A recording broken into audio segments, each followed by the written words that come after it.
Here's Brian Sutterer, man, medical doctor, sports medicine doctor, injury education YouTuber, PM&R trained. Opinions are my own. Dr. Brian Sutterer has made several videos on Joel Embiid over the years explaining things, and we're going to watch the video that he just posted and live react to it. His initial reaction to the Shams report was a gif of Bill Murray in Groundhog Day. It's Groundhog Day again, and then he says, wild prediction, this won't work. This is a medical this is a sports medicine professional who's just as over it as we are. Wild prediction, this won't work. Somebody says, can you elaborate on this wild prediction? He says, how many arthroscopic surgeries have we been told will be a complete success for Embiid? Yet issues keep persisting. The quick timeline suggests they will be doing more of a cleanup, debridement. I feel so dumb reading things that doctors type, which rarely fix things long term. Short term benefit, yes. But to act like this is going to turn his career around health-wise is being disingenuous to fans. Well, the Sixers ownership group is not strangers to being disingenuous to fans. Brian Sutterer drops the meme of Toy Story, hold up, let him cook. This Embiid video I'm about to upload. And I retweeted that and I said, drop the goods. There's my boy Za in the replies. I said, we're going to watch it live on the show. And Brian Sutterer replied to my tweet. So that's cool. That means he knows who I am. And maybe we get Brian to come on this show live and talk to us about Joel Embiid. That would be cool. We should try to do that. He said, it's silly to assume all will be good and this fixes things. It may be the only option they have, so it does not mean the 76ers are doing something bad, but presenting it like it clearly will fix things is setting a bad standard for Joel to live up to again. And I replied, these owners have been lying to Sixers fans since 2013. This is nothing new. And that's what I said right at the beginning of this topic, I think. I said I'm not buying it.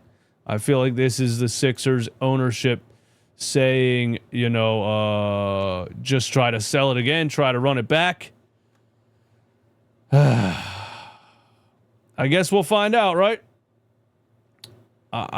It's at the end of the day, again, it's a story.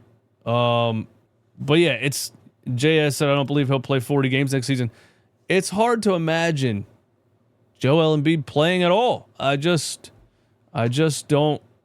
know, man. It's hard to imagine Joel Embiid playing at all. If he plays next season and is 100% healthy, I would be absolutely shocked. BetUS, get that up on your NBA specials. BetUS, get that on your NBA specials. What are the odds Joel Embiid is 100% next season? And that's going to be a plus 1 million, probably. Anyway, I have not seen Brian Sutterer's explanation of why he feels this way yet, and he dropped the video on YouTube's. So let's go over to YouTube and just hear what he has to say. Here you go. Just reported that Joel Embiid is set to undergo another knee surgery next week. Is it possible this is the magic one that fixes everything and gets his health back on track, or is this just going to be more of the same thing? Welcome back, everybody. I'm Dr. Brian Sutterer, and the goal in this channel is to teach more about the medical side of the sports world. Now, we've made a lot of videos about what's been going on with Joel Embiid throughout this past season, and I've been pretty blunt about my concerns with just the repetitive amount of swelling he's had in his knee, the repetitive symptoms, this very low threshold before his swelling and pain returns to where he has to sit out. Go search the channel, review some of those. We'll hit the high points in this video, but we finally got an update today that he is set to undergo arthroscopic surgery on his left knee next week. Now, we're going to read this report and then talk about what they're likely going to do, and then I'll give you my opinion on if I think this is going to fix anything. Spoiler alert, you probably already know my answer. So he's undergoing to go arthroscopic surgery. The procedure is being done with the goal of reducing the symptoms Embiid has been experiencing and will allow him to perform. Oh, I didn't see this full Shams report. The procedure is being done with the goal of reducing the symptoms. Oh, he's cooked, bro. He's cooked, man. They said expected to make a full recovery, and this says their goal is to reduce the symptoms. At a higher level, sources said. Allow him to perform at a higher level.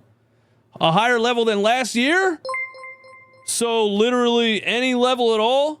After being ruled medically unable to play, etc., his second surgery on the knee in just over a year, he'll be reevaluated in 6 weeks and is expected to make a full recovery. So then what does full recovery mean? I thought full recovery meant he's expected to be 100%, but the paragraph before that says the goal is to reduce the symptoms and allow him to perform at a higher level. So does make a full recovery just mean they expect him to be alive? They expect him to survive surgery? I don't know. Now, how many times have we heard this exact situation, this exact reporting play out? Right. Not just with Embiid, but with any professional athlete. Every time we see a report like this, the expectation is always he is expected to make a full recovery. Which, of course, when we do a procedure, we expect the patient, we expect the athlete to make a full recovery. But we know that if you do enough of these procedures on a population level, on the whole, not everybody is going to make a full recovery. But it gets presented to fans, it gets presented to people in the media that, yes, everybody is like guaranteed to make a full recovery. And we've been through this multiple times now with Embiid. And so, no, I am not optimistic based on this reporting that this is going to be the definitive cure that's suddenly going to put his career back on the trajectory it was 5 years ago. And that's what they're trying to make you think based on this reporting. Yeah, they are. Tell us, Brian. Tell us how shady these owners are. You tell us, Brian. Now, we'll dive into what I think the surgery is going to be and why I feel so just pessimistic about this. But first, I want to give a quick shout out to the sponsor of this video. Today's video is sponsored by For Wellness. All right, Good Brian. Stuff Focus Coffee Boosting Formula. That's the perfect addition to your daily brew. My day starts with coffee. And All right, before Brian, I I found For respect Wellness, it. I respect it. At Oh, now I got to add to it. Lockheed Martin, we don't just look for innovation. I got to We add see how on it top can of an move the ad, man. world. help support your joint health and Sorry for skipping your sponsor, Brian. I got get your money. I respect it. purchase price for life with the option to save up to 30% on from a nice ceramic 10,000 in coffee. Topic surgery is a topic surgery for wellness for sponsoring today's video, and let's get back to our learning. Shout First out of all, for an wellness. arthroscopic surgery is a surgery where small little incisions are made on the skin and cameras are inserted and everything is done arthroscopically, meaning through these small little portals, these small little incisions. This is very much the standard, even when something like a meniscus repair is done or more serious types of orthopedic surgeries and joints. This is kind of the standard. So this is just a scope, but it doesn't tell you exactly what is going to be done. To think about what might be done, you have to think about the subsequent evaluation, kind of reevaluation treatment period. If they are doing something like a cartilage transplant, which we've alluded to in previous videos, or a meniscus transplant, that is not something you would reevaluate in just 6 weeks. That's something they would have decided on already. We would have heard about that being done. So this is... See that? So they said there was two options, right? Something about a bone from the hip being used to strengthen the joint, and then a full-on transplant. And yeah, I mean, I'm not a doctor, and I could have told you can't get a damn meniscus transplant and be reevaluated in 6 weeks. So what exactly is this? Are they just like, well, let's just do the minor thing, try to bring the swelling down and sell some season tickets again? I feel like that's what they're doing. Not at all anything like a cartilage transplant, meniscus transplant, etc. Also, if you were going to do something like a meniscus repair where you try to sew back the torn piece of the meniscus, try to repair things. He's already had that done. That is plenty of going to times. often be like a multi-month, kind of 3 to 6 month recovery timeline. And so this reevaluation in 6 weeks to me is more on the shorter frame of something just like a debridement, like where they're going to go in and basically clean out any scar tissue in there, maybe smooth down the cartilage, maybe trim away more of the torn meniscus. So really it sounds exactly like what has already been done. And we've seen a lot of athletes undergo these knee arthroscopy clean out procedures. And generally, yeah, things do pretty well short term. I would fully expect that Embiid's knee will feel great in the short term. Maybe Is that that's what happened last time, right? That's what happened last time, right? Is this the same surgery? Well, no, he got the meniscus repair last season, and then came back a month and a half later or whatever, played in the Knicks series. But he still looked like he was in extreme pain. maybe a few months, hopefully longer. But what happens is the more of that tissue you go in and take out, the more of that cartilage you remove, the more of that meniscus you remove, the less that's there to do its job in stabilizing and protecting the knee. So it unfortunately is oftentimes a short-term solution for a bigger problem. Right, but we've already, like you said, we've already been through this. We've already been through this. This is why when he got on the court this season, he looked like he couldn't run and couldn't jump because he already had too many surgeries on the knee. Their solution is to do it again? That's really what's happening here? Their solution is to do it again? What? Again, like, bro, we're not even doctors over here, and we're like, that doesn't sound like it makes sense. And then we hear an actual doctor that's like, that doesn't make sense.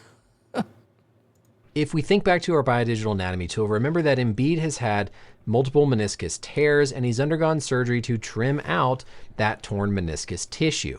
The other thing that is often done when they go in there for surgery is you can get damage, you can get little potholes, tears in that cartilage, things like early arthritis.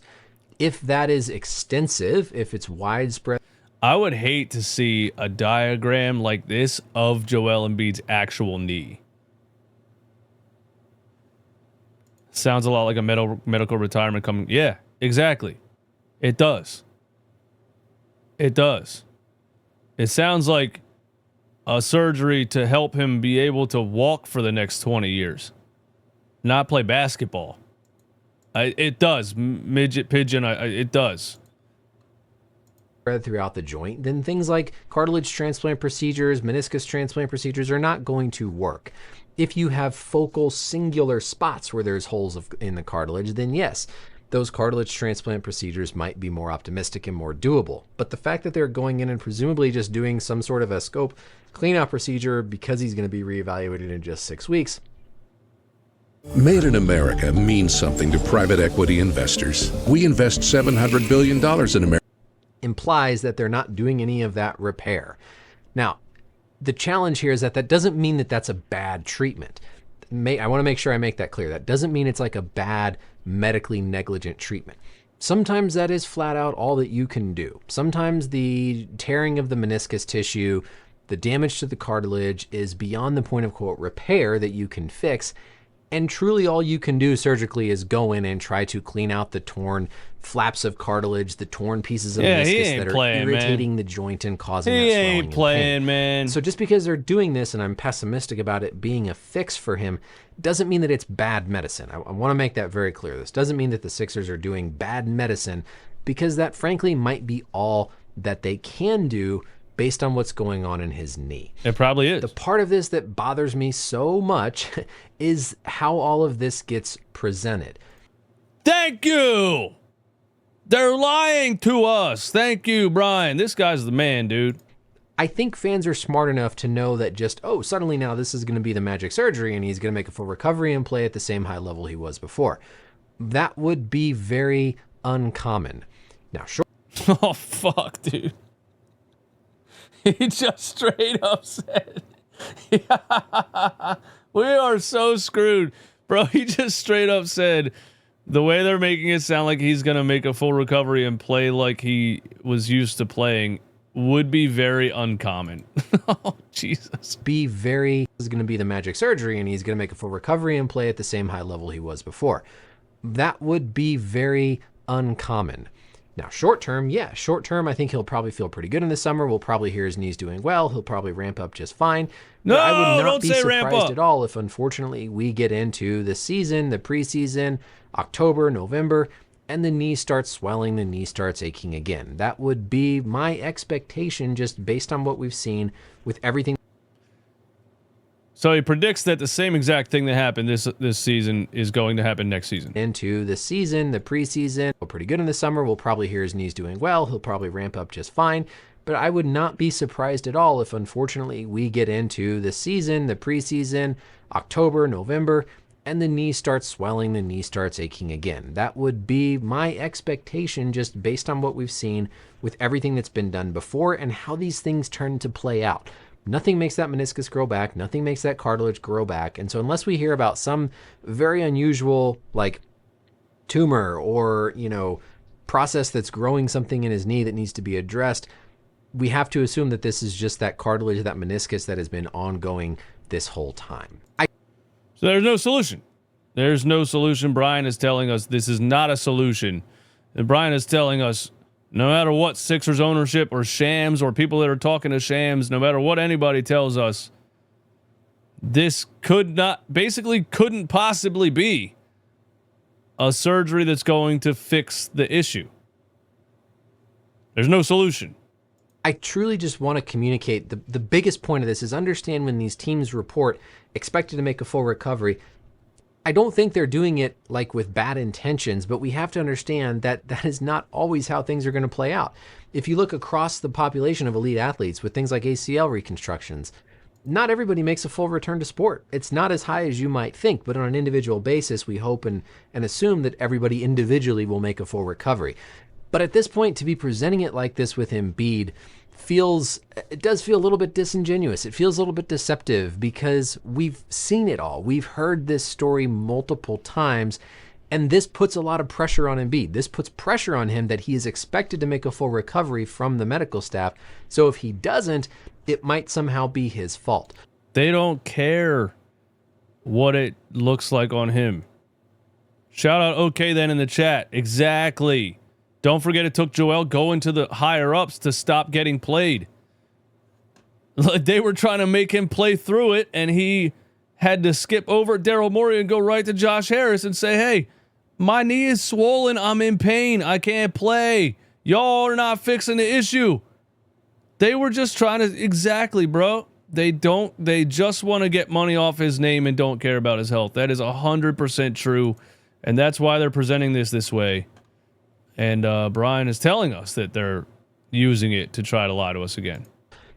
Nothing about this to me seems like it's anything Embiid's at fault for, but putting this expectation to the fan base, to the player of, we expect you're going to recover. Well, why aren't you recovering? You must have done something wrong. It's how you frame these situations. I truly wish they would just acknowledge that his knee has been difficult to manage. His knee will need further management going forward, and allow everybody to just kind of reset with how they foresee the future and what they expect with his play. Because this continual, we're going to scope it, he's going to be great, no big deal long term. Sorry, a year later, we got to scope it again, he'll be great, no big deal long term. Eventually, we realize that that's not the way that things reliably play out. Well, there's 3 years left. They signed him to a 3-year extension. So is that just what they're going to do? All 3 years of this extension, they're just going to be like, hey, he's having arthroscopic surgery to clean up some stuff in the knee to try to help the swelling go down, and we'll see if he's ready for the season. And then next year they say the same thing, and next year after that they say the same thing until his contract is up. I have no ill will against Embiid. I have no ill will against the 76ers. I hope for his sake this fixes everything and he does amazing. But we have to at some point be a little bit smarter about what we're seeing play out repeatedly and realize that it's not always going to be a guaranteed fix. And hearing that they're only doing something that's going to have a quick reevaluation in 6 weeks tells me that there's nothing that can truly be like repaired, reversed, etc. And this will most likely, in my opinion, turn out to be a short-term solution. And I would not be surprised at all if we continue to have these knee problems next year after he's had some short-term benefit. That's it for the video, everybody. Let me know as always any questions. Y'all, make sure you subscribe to Brian Sutterer and turn the notifications on his channel. He'll drop all the Joel Embiid stuff from the opinion of a medical professional. Shout out to Brian again, man.